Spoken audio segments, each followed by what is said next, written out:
ప్రభువాక్య సందేశాలు సమాధానపరచు సందేశాలు పరమునకు చేర్చే సందేశాలు ఇవి ఒలీవా సందేశాలు. ప్రభువాక్య సందేశాలు సమాధానపరచు సందేశాలు పరమునకు చేర్చే సందేశాలు ఇవి ఒలీవా సందేశాలు. మీకోసం నేను భూమి మీదకి వచ్చి నేను శ్రమలు పడుతున్నాను, మీకోసం నేను భూమి మీదకి వచ్చి జయిస్తున్నాను లోకాన్ని. మీరు జయించాలి, భయం పడవద్దు, అధైర్యంగా ఉండవద్దు, ధైర్యంగా ఉండాలని సేవకులకి విశ్వాసులకి అందరికీ దేవుడు మాట్లాడుతున్నాడు. మీరు బహుగా ఫలించడం వలన నా తండ్రి మహిమపరచబడును, ఇందువలన మీరు నా శిష్యులగుదురు. హల్లెలూయా. అంతకుముందు ఎవరో తెలియదు. మనము ఇదివరకు ఎన్ని సంవత్సరం బట్టి సేవకులకు ఉంటున్నాం మనకు తెలియదు. ఈ వాక్యాన్ని బట్టి మనం తెలుసుకుని దేవుడు మనకింత కనికరిస్తాడా, దేవుడు మనకింత సాయం చేస్తాడా, సరే దేవుడు మనకి ఏది సిద్ధపరిచాడు అదే మనం చెయ్యాలనుకుంటే ఈ దారిలో మనకు వచ్చాం. తల్లి కాపాడుకుంటుంది. తల్లి కాపాడుకున్నట్టుగా యేసయ్య కూడా ఆయన రెక్కల కింద కాపాడుకుంటుంది. తండ్రి గద్దిస్తాడు, పాతని పట్ల క్షమాపణ లేదు, రాలిసి కొట్టి చంపేయడమే, జాలి లేదు, దయ లేదు. ఇప్పుడు ఈ కొత్త నిబంధనలు యేసయ్య సిలువ వేయకముందుగానే ఎప్పుడు మనల్ని ఆదరిస్తున్నాడు, మనల్ని ఎప్పుడు కాపాడుకుంటున్నాడు. మన పచ్చని సిలువలో రక్తం కార్చి ఈ లోకంలో బిడ్డల మీద రక్తం జిమ్మేసి ఆయన తండ్రి దగ్గరికి వెళ్ళిపోయాడు. తండ్రి దగ్గరికి వెళ్ళక ముందుగానే శిష్యులతో మాట్లాడారు. ఆయన లోకంలో కలిసిపోయారు. ఇప్పుడు వచ్చిన తర్వాత పిలిచి అప్పుడు లైన్లో పెట్టారనమాట. సేవకులు కూడా మనం ఎంతో లోకంలో కలిసిపోతాం, కానీ దేవుడు చూస్తున్నాడు, మందలిస్తున్నాడు. ఇదిగో నీకు బైబిల్ ఇచ్చిన చదువుతలేదా, నీకు అధికారం ఇవ్వలేదా, నీకు బాధ్యత ఇవ్వలేదా, ఏమి చేస్తున్నారు మీరు అనే పట్ల ఎంతో సమయోత్తగాని మనకు గద్దిస్తలేదు. ద్రాక్ష తీగ అంటే చాలా పవిత్రమైంది. ఆ తీగ ఎక్కడ పడుతుంది చెప్పండి? నేల మీద అంటారు, కరెక్టే. ఆ తీగ ఎక్కడ పడుతుంది? అపవిత్ర స్థానంలో పెరగదు, పవిత్రాల్లో పెరిగి పెరిగి పెరిగి గొప్ప గొప్ప ఫలాలు పడుతాయి. మనం ఎక్కడున్నామండి? యేసయ్య మార్గం అంటే పరిశుద్ధమైన స్థానంలో మరి మనం ఫలించాలి కదండి. మనం ఫలించాలిగా, ఆత్మ ఎదగాలిగా, దేవుడు మనల్ని మెచ్చుకోవాలి కదా, దేవుడు మనల్ని చూడాలిగా. ఫలించలేని తీగలు ఎక్కడుంటాయి? లోక సంబంధించిన వాళ్ళు ఎంతోమంది ఉన్నారు. ఇలువలైన స్థానంలో పెరుగుతాయి. చాలామంది కూడా క్రైస్తవ విశ్వాసులు, సంఘ బిడ్డలు కూడా, సేవకులు కూడా ఫలించలేని తీగల వలె అపవిత్ర స్థానంలో పెరుగుతూనే ఉంటున్నారని దేవుడు వాక్యం చెలవిస్తుంది. ఫలింపులేని తీగలు ఎక్కడ ఉంటుంది తెలుసా? ఫలించిన తీగల మీద వేలాడితే అది కూడా ఫలింపులేని తీగలో కూడా అయిపోతాయి. దేవునికి స్తోత్రం. నేను ఎప్పుడు ప్రార్థన చేసినప్పుడు కన్నీళ్ళు వస్తాయి. ఇంటికి ప్రభు నాకు కళ్ళు ఎందుకు వస్తే నాకు తెలియదంట, ఏడుస్తాను. అర్ధరాత్రి 1 గంట 2 గంటలకి దేవుడు చెప్పాడండి మనతో. ఆత్మదేవి గారు దేవుడు మాట్లాడేది 1 గంట ప్రాంతంలో మీరు ప్రార్థన చేయండి. మొత్తం అందరికీ 3 గంటల వరకు స్టడీ చేసుకోండి, మళ్ళీ 5 గంటలు లేచి 6 గంటల వరకు ప్రార్థన చేసుకోండి. అప్పుడు మీరు వచ్చి మీ పనులు మీరు చేసుకోండి. అప్పుడు నేను ప్రార్థన చేస్తుంటే వెలుగు దగ్గలాడే ఉంటుంది. ఆ చీకటి లైట్ ఆర్పిస్తున్నా కానీ ఏంటి ఇంత వెలుగు వచ్చిందండి, లైట్ ఆర్పిస్తాం కదా అనుకుంటాం. మీకు కూడా అలాగే కనిపిస్తుందండి. అర్ధరాత్రి ప్రార్థన ఆయనకి చాలా ఇష్టం. ఏ పగల దావీదు మహారాజు చేశాడు, అవి లెక్క పేరు. పొద్దున్న మధ్యాహ్నం రాత్రి పడుకున్నప్పుడు తెల్లగట్ల ఎప్పుడు చేస్తుంటున్నాడు. అంత అవకాశం మనకి ఇవ్వలేదు కదా. పగడాలు సాయంత్రాలు కష్టపడి పని చేస్తూ ఉంటారు. పడుకున్నప్పుడు కుటుంబం ప్రార్థన చేసుకుని అర్ధరాత్రి 1 గంట 2-3 గంటలు ఇస్తే ప్రార్థన చేస్తే మీకేంటి నష్టం? లెక్క ముందుగానే నిద్ర, లెక్క ముందుగానే బద్ధకం, లెక్క ముందుగానే ఇంకా సమయం ఉండలే, చేద్దాం అలా తెల్లరిపోతూనే ఉంటుంది. ప్రార్థన చేయడం దేవుడు సశరస్తుగా మాట్లాడుతున్నాం. మనతో దేవుడు మాట్లాడుతున్నాడు. బైబిల్ వాక్యం ద్వారాగా దేవుడు మాట్లాడు. సంఘాన్ని బలపరచాలంటే మనం ఏం చేయాలి? బలమైన సేవకులకు మనం తయారవ్వాలి, ఆత్మీయ సేవకులకు మనం తయారవ్వాలి. లోకల మీద అన్నిటి ఆశే. నాకు ఆశ ఉంది, కానీ దేవుడి చిత్తము కాదు. లోకాన్ని ఆశ వదులుకుంటే దేవుడు మీ ఆశ ఏం తీర్చాలో అది తీరుస్తాడు. దేవుడి స్థానంలో మనం ఉంటే ఫలించినట్టుగా మనకు గొప్పగా ఆత్మ ఫలాలుగా పంపించు. మన బట్టి బిడ్డలు కూడా చక్కగా ఆలోచిస్తారు. బిడ్డలు కూడా చూస్తాం మనం. దేవుడు మనల్ని చనిపోయినప్పుడు మనలో ఈ భూమి మీద ఎంతవరకు ఉంచుతాడు అంతవరకు ఉంచి చేయి పట్టుకున్న ఆత్మను తీసుకెళ్ళిపోయి ఆయన ఎక్కడ ఉంచాలో అక్కడ ఉంచుతాడు అనమాట. చాలామంది నరకానికి వెళ్ళిపోతున్నాడు. యేసు చూస్తున్నాడు కిందకి వెళ్ళి, మీరు ఎందుకు వచ్చారు ఇక్కడికి? మీరు నా మాటలు మీరు విన్నారా? ప్రార్థన చేశారా? ఎందుకు మీరు ఇక్కడికి వచ్చారని ఆయన పాతాళలోకి దుఃఖపడుతూ, అయ్యా తండ్రి మమ్మల్ని కరుణించిన ఆత్మలు ఎంతో మంటలు కొట్టుకుని ఏడుతుంటే ప్రభు చూసి వెనక్కి వచ్చేసాడంటే, బతికుండగానే ఛాన్స్, బతికుంటగానే క్షమాపణ, బతికుండగానే అరగంటల పావుగంటల ప్రాణం పోతుందానికి యేసయ్య కొద్ది రోజులు నన్ను బతికించు, నన్ను క్షమించంటే తిరిగి ప్రాణం పోయాడా? దేవుడు మనల్ని ఇప్పుడు ప్రేమిస్తానంటాడండి. ఈరోజు నీకు కొదువు చేశాడు. ఏంటి ప్రభు ఈరోజు నాకు కొదువు ఉందంటే ఆయన చిత్తం అనుకోవాలి. ఎట్టింగే మనకి ఇవ్వడా? నేను గుడారాలు దర్శిస్తాను, రోజుకు 10 గుడారాలు దర్శిస్తూనే ఉంటాను. ఎవరో పాస్టర్ గారులో ఉన్నారు అంటారు, నన్ను చూసి అమ్మ వందనాలు అమ్మ అంటాను. ఆ వందనాలను దండాలు పెడతారు. చర్చికి వెళ్తున్నారు అమ్మ మంచి చర్చికి వెళ్తున్నామండి, కనిపించి చర్చి అంటారు. సగ ప్రార్థన చేసుకున్నాం, ఆ రోజులు పోలేదు, మన పక్షం దేవుడు చిలివేయబడ్డాడు కాబట్టి మీరు ప్రార్థన చేయించుకుంటే అంటే ఒక పాస్టర్ వ్యతిరేకంగా చూస్తూ ఉంటాను. నేను పర్లేదు చూస్తే నష్టమే లేదు. ఒక టైప్ అది మనిషికి, ఆయన ప్రేమలో ఆయనకు ఉంటుంది కాదంట్లా. కాబట్టి మనం ఏం చేయాలండి? ఒక్క మాట చెప్తున్నాడు, నా యందు మీరుండండి, నీ యందు మీరుంటాను, ఏకమై ఉండాలి. సమస్తం ఏకమై పరిశుద్ధాత్మతో నింపబడాలి. నీ మాట నా మాట ఏకమై ఉన్నప్పుడు, ఇందా చెప్పాను కదా ఒక ఉదాహరణ, భార్యని అడిగాడు ఏం కావాలి, నీకు ఇష్టమైన పెట్టాను. అప్పుడు మనం ఏమంటాం? తండ్రి నీకు ఇష్టమైన నాకు కావాలి అంటే రేటింగ్గా ఇచ్చిస్తాడు. హల్లెలూయా. పిల్లల గురించి మీరు ఏం బాధపడవసరం లేదు. ఆయన మీకు ఇచ్చిన పిల్లలు చక్కగా చదివిస్తున్నారు మీలో ఉండి, పెద్దవాళ్ళు చేస్తున్నారు మీలో ఉండి, పిల్లలు ఒకప్పుడు మందలిస్తున్నారు, పిల్లల్ని గద్దిస్తున్నారు. గొప్ప గొప్ప చదవాలని మన సొంత ఆలోచన కాదు, దేవుడిచ్చిన ఆలోచన మీలాగా గొప్పవాళ్ళుగా చేయాలని ఆయనకి ఆస్తుంది. దేవుడు రాకడ వచ్చే వరకు దేనికైనా మనం సహించుకోవటం గొప్ప ధన్యత అండి. మనల్ని ఏదైనా అంటారు, భయం పడవట్లేదు. ఏమంటే ఎందుకంటారు నన్ను అలాగా అని ఒక మాట అని వదిలేసేయడమే. అప్పుడు సమాధానం చెప్తారు, అలాగా అని వదిలేయడం. వాడిని గురించి ప్రార్థన చేయాలి.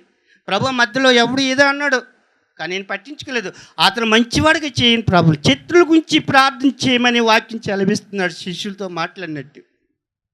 నీకు శత్రువులు ఎంతమంది ఉన్నా కానీ వాళ్ళ కోసం భయపడ అవసరం లేదు. నిన్ను పట్టి వాళ్ళు నా మార్గంలో రావాలి, వాళ్ళకు ప్రార్థన చేయండి అని చదివిస్తున్నాడు అనమాట యేసు ప్రభు వారు. ప్రియమైన దేవుడి పిల్లలారా, సేవకులారా, ఈరోజు మీ మధ్యలో ఎలా మాట్లాడుతున్నారంటే గొప్ప ధన్యత నాకు ఇచ్చాడండి. కాబట్టి ఒక మాట చెప్తున్నాడు, మీరు నన్ను ఏర్పరచుకోలేదు. మనం ఏర్పాటు చేసుకున్నావా? ఆయన్ని మనం ఏర్పాటు చేసుకున్నావా? మనల్ని ఏర్పాటు చేసుకున్నాడు. మనల్ని ఏర్పాటు చేసుకోకపోతే ఈరోజు మనం ఇక్కడ ఉంటావా చెప్పండి? అసలు భూమి మీద ఉంటావా చెప్పండి?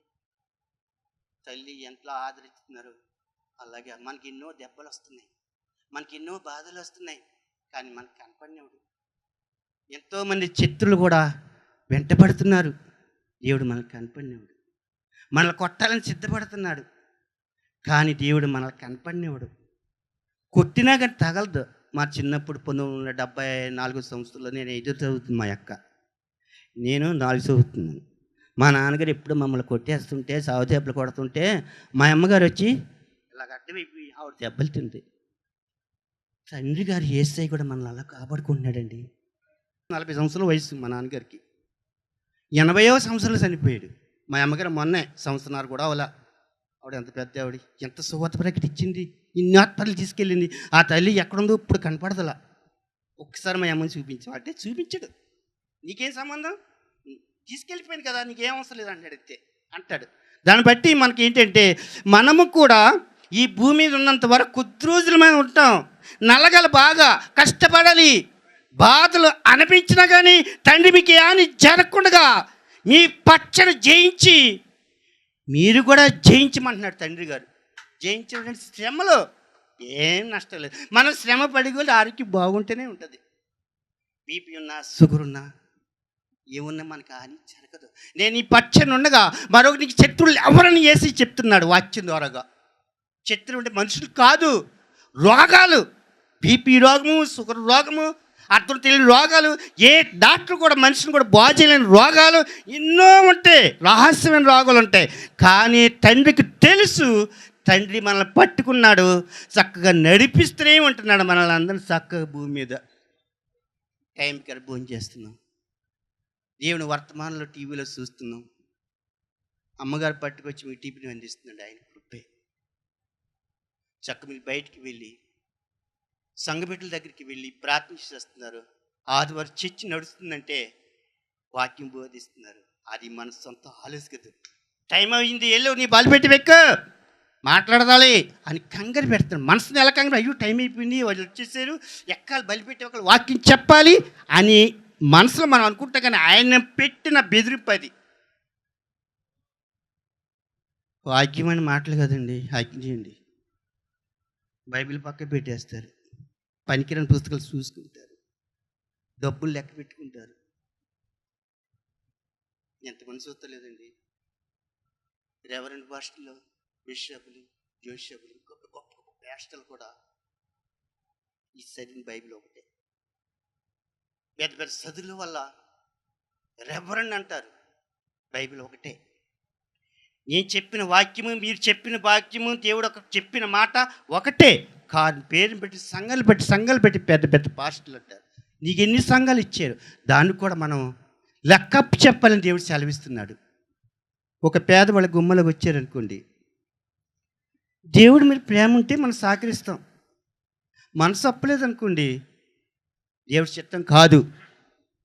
అడుక్కున్న వాళ్ళ గుమ్మలోకి వచ్చారనుకోండి, ఏ శత్రువైనా చేయి సాపాడు అనుకోండి, దేవుడు పంపిస్తేనే మీ దగ్గరకు వస్తారు, వాళ్ళు ఎవరు రాలేరు. మత్తయి సువార్త 25 చెప్తాను, 33-34 వచనాలు కింద నుంచి చదివితే, నీ ఇంటికి వచ్చి నాకు అన్నం పెట్టావు, నీ ఇంటికి వచ్చి నాకు మంచిళ్ళు ఇచ్చారు, నీ ఇంటికి వచ్చాను నాకు బట్టలు ఇచ్చావు, చాలదా? తీర్పులో నిలబడకుండా మనం అంతమై ఉన్న వరకు మన పరలోక రాజ్యంలో మనం పెట్టాలని ఆశ ఉందండి. ఒక భర్త చనిపోయినా కానీ భార్యకి దారి లేదా? భార్య చనిపోయినా కానీ భర్త దారి లేదా? ఆయన చూసుకోడా? సమస్తం ఆయనే ఒక తల్లిలాగా మనల్ని ఆదరిస్తున్నాడండి. అంతకన్నా గొప్ప ఆదరించి ఏముందండి? మనం దేవాలయమే ఉన్నాం, చర్చి కాదు, మన దేవాలయమే ఉన్నాం. దేవాలయం ఎవరండి? మనమే.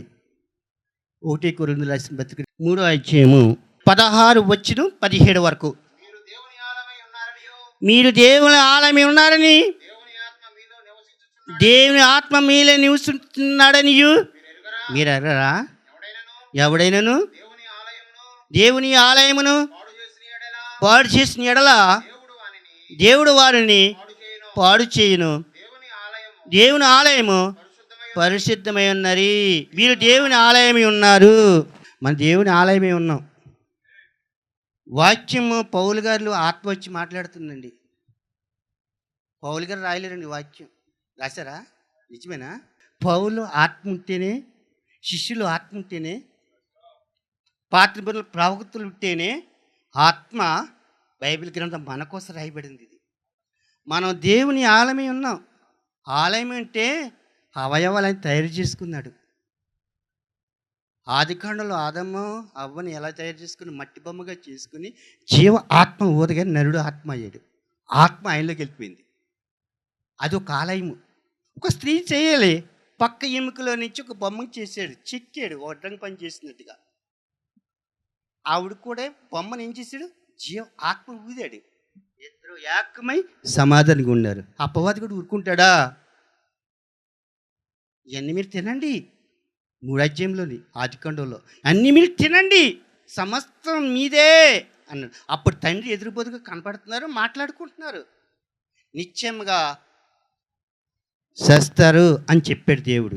ఇదేమంటుంది? ఇది నిజమేనా అని అంటే సర్పరూపంలోకి వచ్చి పామే సర్పంగా మారిపోయాడు. సర్పం అంటే విషయమే, సాతాను. ఇదివరకు పాము, అది ఆ పాము విషయం లేదు, దానికి కాళ్ళు ఉన్నాయి. అది మంచిగా దేవుని స్తుతిస్తుంది. కానీ ఇప్పుడు కూడా సాతాను చుట్టూ తిరుగుతూనే ఉంటున్నాడు. ఎవరిలో ప్రేరేపించాలి, ఎవరిని చెడగొట్టాలి, ఎవరిని లోకానికి పంపించాలి, లోకాల్లో నా పక్క గడుపుకోవాలి అని ప్రయత్నిస్తున్నాడు. కానీ పాము ఆ సర్పము 10 చోటకి వెళ్ళింది, ఏ జంతువు లెక్క చేయలేదు. పాము దగ్గరికి వెళ్ళాడు వాడు. తండ్రిని ఏమీ చేయలేక ఇప్పుడు కూడా మనల్ని పట్టుకునే ఉంటున్నాడు. ఏమంటున్నాడు? వాళ్ళ ఆలయమే ఉన్నారు, చీకటి ఆలయంగా చేసేసారు వాళ్ళని. బయటికి వెళ్ళిపోండి ఇక్కడి నుంచి, మీరు ఉంటాం కాలేదని గౌన్ చర్మ సొక్కాలుగా చేసి చర్మ జంతువులు చేసి తొలగించి పంపించేశాడు. ఏదండి ఆత్మ? ఏదండి? దేవుడు మనలో కూడా ఆలయమే ఉన్నాం కాబట్టి ఆలయంలో తండ్రి మనలో ఉన్నాడు, ఎలుగై ఉంది. తండ్రి మనలో ఉన్నప్పుడు మనం ఎక్కడికి వెళ్ళినా, ఆయన పని మీద వెళ్ళాం, మన సొంత పని మీద వెళ్ళినా ఆయనకి మనం జ్ఞానం ఇచ్చి నడిపిస్తున్నాడు. కానీ శరీరానికి శ్రమే తప్పదు, శ్రమే. ఆలయాన్ని పాడు చేసుకుంటే ఏమవుతుంది? హృదయాన్ని పాడు చేసుకుంటే ఏమవుతుంది? దేవుడు ఒప్పుకోడు, మనకే నష్టం. బలహీనపరిచిన తర్వాత మన వాక్యంలో ఎదగలేము, చర్చలు నడపలేము, మన ఆత్మలు తీసుకురాలేము. నువ్వు ఆలయం ఉన్నావు కాబట్టి నా ఆలయంలో నువ్వు వచ్చి బోధించమన్నాడు. ఇదే ఆలయము, ఇదే మనం ఆలయం. ఈ ఆలయంలో ఎవరుంటారండి? మనందరం ఏకమై కూడి పాఠాలు నేర్చుకుని బడి లాంటిది ఇది. కానీ మనం ఉన్న కాడ పరిశుద్ధాత్మ మందిలో ఉంది. మనం అందరం వెళ్ళిపోయిన తర్వాత అయ్యగారు తలుపులు వేసేస్తారు, వచ్చి మళ్ళీ ప్రార్థన చేసుకుంటారు. ఇప్పుడు చివరి వాక్యం చెప్పి బుకింగ్ చేస్తాను. ఆలయం అంటే మనమే ఉన్నాం, దేహము ఆలయం ఉన్నాం. మన ఆలయంలో ఏముందండి? చీకట్లు ఉన్నాయి, దెయ్యాలు ఉన్నాయి, భూతాలు ఉన్నాయి. అంటే ఏం చేస్తాం? దేవుని రాజ్యాన్ని తీసుకెళ్ళవండి. అయ్యి బతుకుండగానే మనల్ని హింసిస్తాయి, బతుకుండగానే మనం హింసించబడిపోతాం, బతుకుండగానే ఎన్నో చికాకులు పడిపోతాం, బతుకుండగానే ఎన్నో లేని మన బాధలు తెచ్చి రోగాలు తెచ్చుకొని మడవా తినపడేలా జరుగుతూనే ఉంటుంది. మీరు దేవుని ఆలయమే ఉన్నారు కాబట్టి నా ఆత్మ మీలో కుమ్మరించబడాలి, నా ఆత్మ మీలో రావటం అదే నాకు గొప్ప ఫలం అంటున్నాడు. చివరికి 1వ పేతురు పత్రిక 5వ అధ్యాయము 7వ వచనం అండి. హల్లెలూయా. చింతిస్తున్నాడు ఇప్పుడు కూడా మనల్ని చూశాడు. ఆలకించండి ఒక మాట, ఆయన మన కోసం చింతిస్తున్నాడు ఇప్పుడు కూడా. ఆయనకి ఏం మనశ్శాంతి లేదు, మన కోసమే ఆయన చింతిస్తున్నాడు. తర్వాత గనుక చింత యావత్తు ఆయన మీద వేసుకోవాలంటే ఇంకా నిబ్బరమైన బుద్ధి గలవాయ్ మెలుగుగా ఉండండి. మీ విరోధి అయిన అపవాది గర్జించి సింహం వలె అబ్బబ్బబ్బబ్బబ్బా ఎంత బలంగా తిరుగుతున్నాడు అండి. సింహానికి అంత బలం రెట్టింపు పడుకుందండి. పట్టుదలండి, పట్టుదల. సేవకులను ఎవరు మింగాలో, విశ్వాసులు ఎవరు మింగాలో హిందువులు పక్క పెట్టేస్తాడు. ఆడికి సమయం తప్పదు. హిందువులు పక్క పెట్టేసి ఆ తర్వాత వాళ్ళు ఏడుకుంటాడు అన్నమాట. కానీ మన వైపు చూస్తున్నాడు వాడు. చుట్టూ గర్జించి సింహం వలె ఎవరిని అబ్బబ్బా ఎవరు దొరుకుతున్నాడండి వాడికి. ఎవరు మింగాలి, ఎవరు మింగాలి? ఏంటి మింగడం ఏంటి? ఏంటి టాబ్లెట్లకి మనం మింగిది. బలహీనపరుస్తాడు, బైబిల్ జోలికి వెళ్ళనివ్వడు, ప్రార్థన జోలికి వెళ్ళనివ్వడు, చెప్పడానికి కూడా మరిపిచ్చేస్తాడు, మనుషుని పాడు చేసేస్తాడు అనమాట. అదే మింగడం అంటే శరీరంతో సహా మింగేడాడు వాడు వచ్చి. దేవుడు కూడా ఒక అధికారం ఇచ్చాడు వాడికి. అపవాది ఎవడు? పరలోకరాజులు 7వ నెంబర్ ప్రధాన దూత నెంబర్ 1. దేవుడికి ఇష్టమైన లూసిఫర్ అనమాట. అది ఒక్క చిన్న ఆలోచన పెట్టుకుంటేనే కింద గెంటేసాడండి లూసిఫర్ని. దాన్ని బట్టి కూడా పగ పెట్టుకున్నాడు తండ్రి మీద. తండ్రిని ఏమీ చేయలేక ఇప్పుడు కూడా మన చుట్టూ తిరుగుతూనే ఉంటున్నాడు. హల్లెలూయా. పాతాళలోకం తీసుకెళ్ళిపోవాలి వాళ్ళందరినీ. ఎంతమంది వెళ్ళిపోతున్నారు రోజుకి పాతాళలోకం? కొన్ని వేలు కాదు, కొన్ని కోట్ల మంది వెళ్ళిపోతున్నారు. దేవుడు అందుకే చింతిస్తున్నాడు తండ్రి గారు మనం చూసి చేస్తయ్యా. ఎప్పుడు చింతిస్తూనే ఉంటున్నాడు. ఆ చింత ఆయన మీద, ఆ చింత నా మీద వెయ్యండి, భయం పడవద్దు, నేనున్నాను. అపవాది తిరుగుతూనే ఉన్నాడు 24 గంటలు కూడా. ఇప్పుడు ఏసీ ఎలా పట్టుకున్నాడో తెలుసా మనల్ని? ఎలా పట్టుకున్నాడని?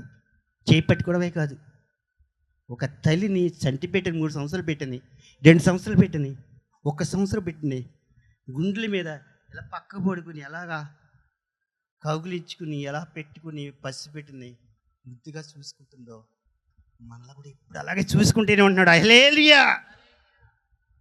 అది మనకు తెలీదా? దేవుడు మనకు జ్ఞానం ఇవ్వలేదా? దేవుడు ఆత్మ మనలో లేదా? దేవునికి స్తోత్రములు. కాబట్టి చివరిగా కీర్తన గ్రంథంలో 100వ అధ్యాయం తీయని చెప్తాను. నేను చదవను. మొదటి వచ్చిన సమస్త దేశములారా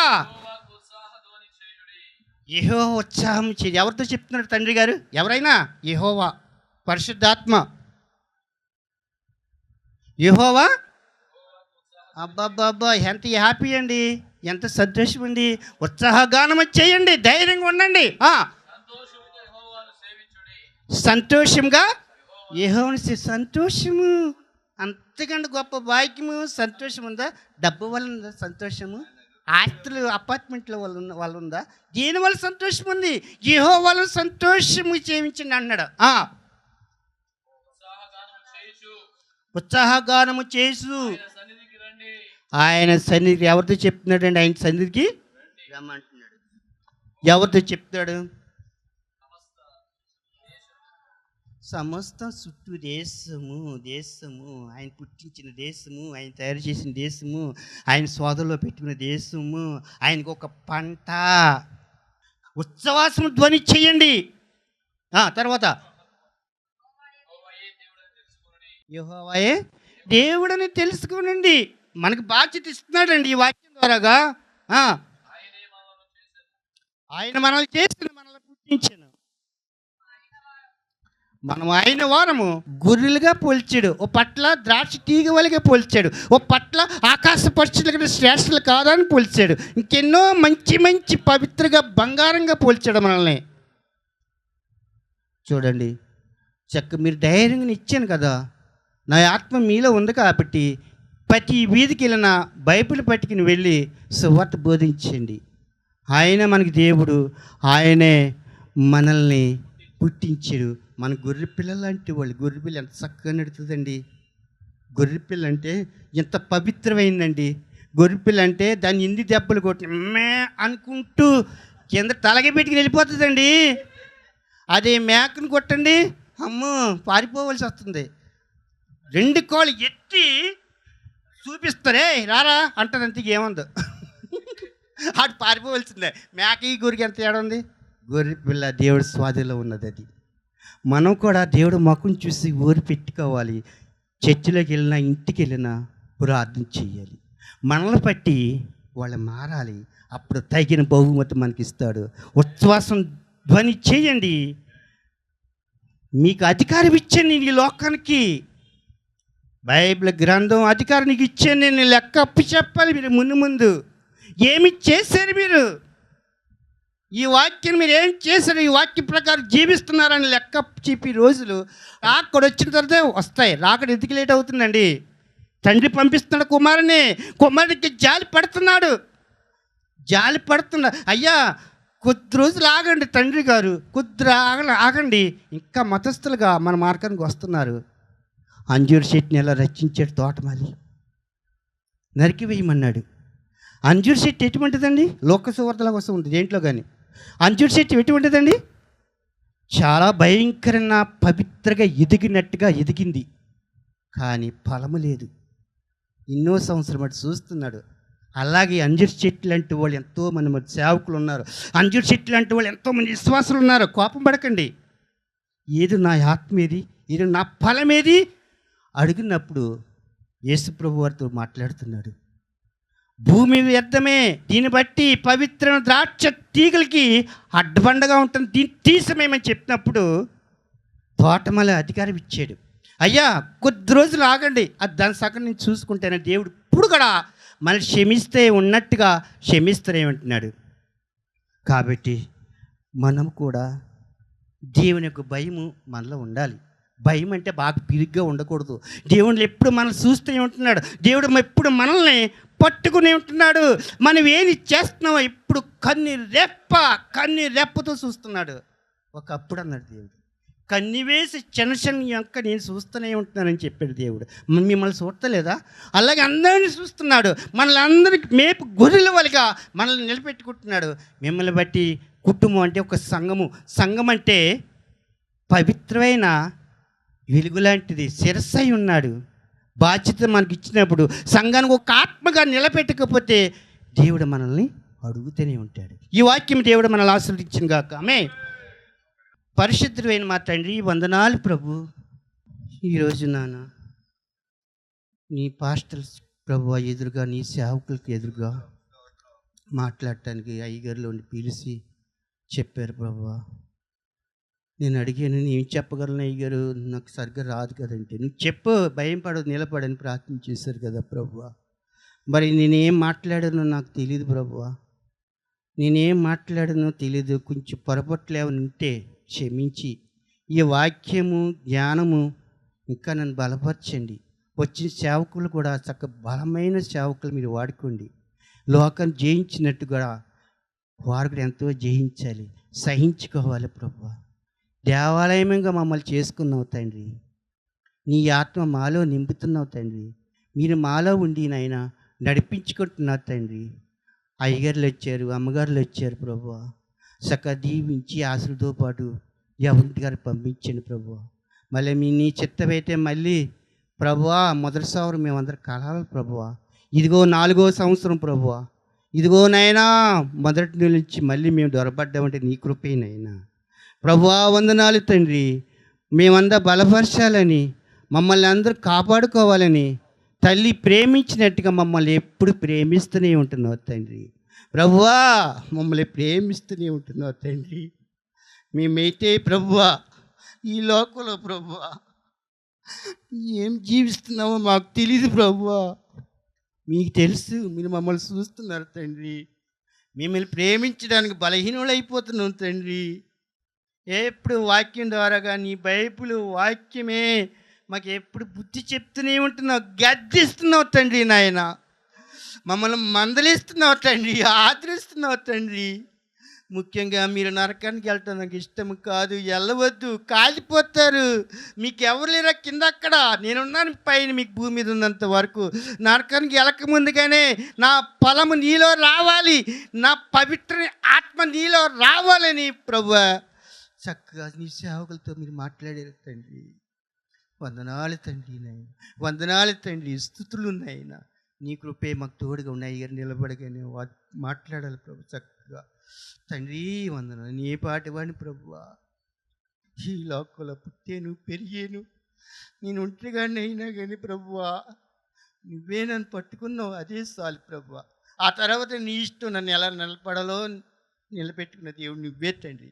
నీ కృప తోడుగా ఉంచి ప్రతి పాస్టర్లకు ప్రభువ, ప్రతి సేవకులు అయ్యగారికి అమ్మగారులు కూడా ఇంకా నీ వాక్యులు ఇంక బలపరిచేలాగా, గొప్ప శక్తి ఇంకా ఆత్మలో పొందేలాగా, సంఘాలు గొర్రె పిల్లని సంఘ విశ్వాసులు కూడా అమ్మగారు అయ్యగారు చేసిన ప్రార్థన వాళ్ళు స్వస్థపరిచేలా నీ కృప మీకు తోడుగా ఉంచమని ప్రభుని యేసుక్రీస్తు నామములో బ్రతిమలు ప్రార్థిస్తున్నాను తండ్రి. ఆమేన్. ఒలీవ సందేశాలు ప్రభువాక్య సందేశాలు.